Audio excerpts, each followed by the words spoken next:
importante de frisar que em 1937 a 1940, quando a gente teve essa ideia da popularização do rádio, e a gente tem um episódio muito importante que chama-se A Guerra dos Mundos, que foi criado pelo Orson Welles e é muito popular em relação ao filme com o Tom Cruise, né? Que eu até vou colocar aqui na tela também, é, que todo mundo conhece, né? O filme do Tom Cruise, aquela coisa toda, a Guerra dos Mundos com os ETs.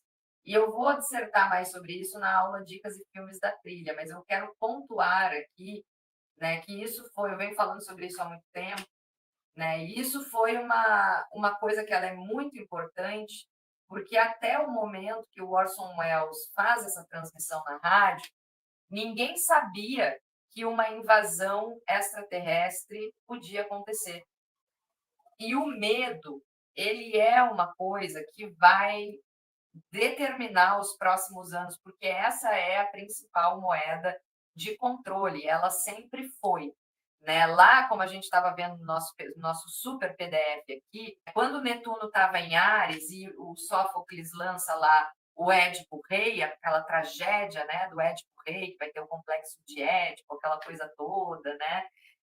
A Antígona, tem também a Electra, que são espetáculos que vão falar do nosso simbolismo interno, né? Daquilo que nos move internamente. Então, vai falar também daquilo que constitui o nosso imaginário.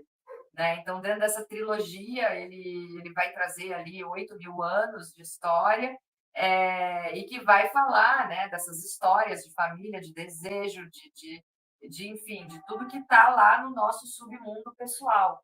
E isso tudo é movido pelo inconsciente e pelo imaginário. E como é que a gente move o inconsciente e o imaginário? É através da cultura.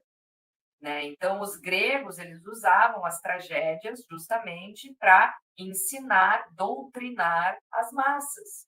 Quando a gente chega ao catolicismo, a doutrina ela deixa de ser pagã e ela passa a ser cristã. Isso tudo vai através dessa manipulação. Né? E por muito tempo foram os demônios, né? É o medo da morte, é o medo do castigo, é o medo da punição, que são coisas que foram recursos usados para a educação. Quando a gente chega lá em 1938 e o Orson Welles, que é um cineasta, radialista, roteirista, que vai pegar uma história, né, que tem um livro de 1897 de ficção científica, né, que é um livro bem legal, né? Inclusive Netuno e Plutão estavam conjuntos em Gêmeos quando o livro da Guerra dos Mundos foi escrito. Né? Então, aí o Orson Welles vai pegar esse trabalho e vai transmitir ele na rádio, né? Que é uma coisa genial. Então, ele era um roteirista, ele era um dramaturgo, ele era um excelente ator, né? E ele vai pegar o trabalho desse escritor britânico e vai colocar na rádio. E até então, porque como era um livro de ficção científica, que até foi publicado em revista e tal, mas era um romance de ficção científica, quase ninguém lia romance de ficção científica. No momento que o cara pega essa história que ninguém leu e coloca no rádio como sendo um fato que está acontecendo naquele momento, o povo pira, o povo surta. Né? E aí a gente entra nesse imaginário dos extraterrestres. Né? E aí a gente vai ter que tomar muito cuidado, né? Lembrando que tivemos movimentos assim quando Galileu Galilei foi colocado na prisão por heresia. Né? Então tem que tomar muito cuidado nesse momento. Principalmente porque, mediante a escala de fragilidade que a gente está, algo semelhante ao Guerra dos Mundos é muito fácil de acontecer.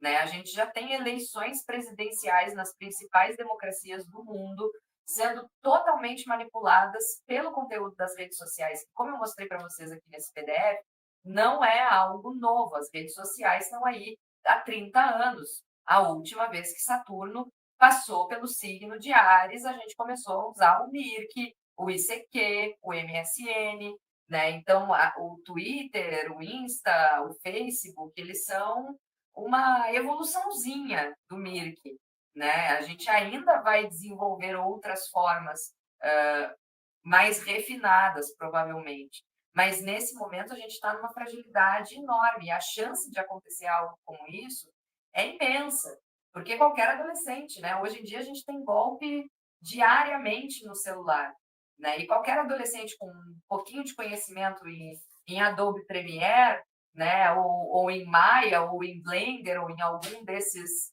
programas que nos ajudam a fazer vídeos manipulados, consegue fazer uma guerra dos mundos, né? É ético? Não. Quando o Orson Welles fez, era ético? Não. O Orson Welles fez isso no meio de duas guerras mundiais, onde a humanidade estava em um momento de surto coletivo, né? Uma doença coletiva muito triste que a gente viveu, né? Então ele faz isso num momento, como é que eu posso dizer assim, né? Sem enaltecer ele, mas num momento em que as coisas elas já estavam muito antiéticas, né? Ele fez isso um pouco tempo antes da gente explodir duas bombas atômicas. E quase como uma espécie de protesto contra a guerra, contra a invasão. Mas, ao mesmo tempo, ele acabou alimentando o medo que a gente tem em relação aos imigrantes, né? Porque no imaginário da gente, o demônio, o invasor, o desconhecido, o diferente, ele é o estrangeiro, né? Ele é, tanto que se usou por muito tempo caracterizações de demônio justamente para diminuir certas culturas, né? A representação do demônio é associada com Odin, que é um deus escandinavo. Então a gente tem, né, Exu, que é um deus africano sendo demonizado. Então essa ideia de manipular o imaginário, ela é uma ideia que não é de hoje, né? Netuno estava em Ares 400 anos antes de Cristo, quando Sófocles estava fazendo isso com Édipo Rei, manipulando o imaginário das massas, né? Empregando valores morais e costumes através disso. Então, né, o Orson Welles ele foi ao ar com esse programa no dia 30 de outubro de 1938. Era para ser um programa de Halloween, né? Ele leu, ele fez a encenação do livro, dizendo que os marcianos estavam invadindo, no caso, o estado de Nova York, e a galera, ouvindo isso na rádio, que era a forma de comunicação mais emergente, acabou acreditando, achando que estava acontecendo mesmo, e foi um pandemônio. Né? Então, a chance da gente ter um primeiro contato com extraterrestres, o dedinho assim, é porque é hollywoodiano mesmo, né? Entre aspas, né? Ter uma guerra do mundo, ela é grande nesse momento, né? Ela é bem grande, porque a gente está numa fragilidade imensa, né? Então, e isso é bem preocupante, já está acontecendo, né? Drones não, OVNIs sobrevoando o espaço aéreo norte-americano. E aí já é um prato para os ET chegaram. Né? Agora, o que é drone de quem? É drone da Rússia? É drone do Oriente Médio, que está entrando pelo Canadá? É drone dos Estados Unidos, que a gente não sabe que tecnologia é, eles estão testando? E isso são coisas que a gente vai ter que se antenar, né? Porque explodir uma bomba atômica e botar a culpa no ZT, aí é fácil, né, gente? Aí é fácil.